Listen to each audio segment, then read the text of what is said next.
آپ ادائیگی کرتے ہیں تو عربی میں بڑی یہ نہیں ہوتی، جیسے بعض کہا جاتا ہے بسم اللہ الرحمن الرحیم، یہ پہ ذرا زور، جیسے جب ہمارا لہجہ قصبوں کے حساب سے ہوتا ہے، شہروں کے حساب سے، تو ہم بعض اوقات نا بہت لک ڈاؤن کرتے ہیں اس پہ کہ یہ تو آپ کا تلفظ ٹھیک نہیں ہے، فوراً ہی دل ٹوٹ جاتا ہے کسی کا۔ میرے ساتھ بھی ایسا ہوا کہ میری والدہ ماجدہ، جیسے میں نے پھپھو جی سے پڑھا تو مجھے بڑا ناز تھا کہ میرا وہ تلفظ بڑا اچھا ہے اور تجوید میں بہت اچھا ہوں، تو امی نے پہلے پڑھا ہوا تھا، وہ اس کو کریکٹ کرانے کی ہمیشہ کوشش کرتی تھیں، وہ بڑی عمر میں آ کے بھی انہوں نے کہا کہ اچھا مجھ سے سنو اور اس کو کریکٹ کرو اور سارا، تو میں کبھی دیکھتا تھا کہ ان کو جیسے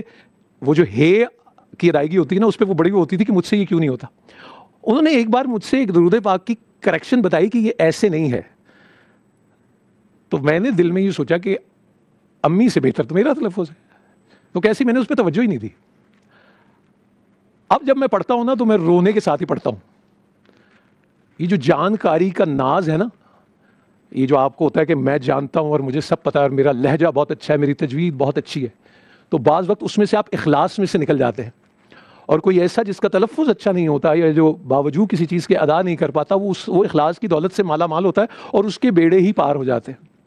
حضرت بلال حبشی کی اذان کے حوالے سے ادائیگی، وہ شین اور سین کا، اور اللہ کرے کہ آپ کبھی دھرمپورہ کی ایک مسجد ہے وہاں آپ نماز ادا کریں، تو وہاں ایک جو امام ہیں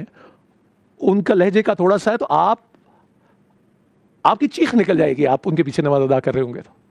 کیونکہ آپ کو خیال آئے گا کہ ان کی نسبت تو حضرت بلال حبشی سے ہے۔ اور سوچئے کہ تھوڑی سی جس کو ہم ڈیفیشنسی یا کچھ کہتے ہیں، وہ اللہ رب العزت کو کتنی پیاری ہوگی، کیونکہ میرا آپ کا دھیان تو جائے گا غلطی اور ٹھوکر کی طرف، اس کا دھیان جائے گا اخلاص کی طرف، اس کا دھیان جائے گا کوشش کی طرف۔ علم دا پڑھنے دا تو مان کرینا نہ آکھی میں پڑھیا، او غفار کہار کہاوے مت روڑ دیوے دودھ کڑیا، کہ جب کڑ جاتا ہے دودھ تو کیفیت دیکھیں کیا ہو جاتی ہے اس کی۔ تو اب یہ ہے سوچنے کی بات، اس پہ غور ضرور کیجئے۔ کبھی بھی کسی کو کریکٹ کرنے کے لیے جب آپ کر رہے ہوں تو ایسی کریکشن نہ کریں کہ دل ٹوٹ جائے، دل آزاری ہو جائے۔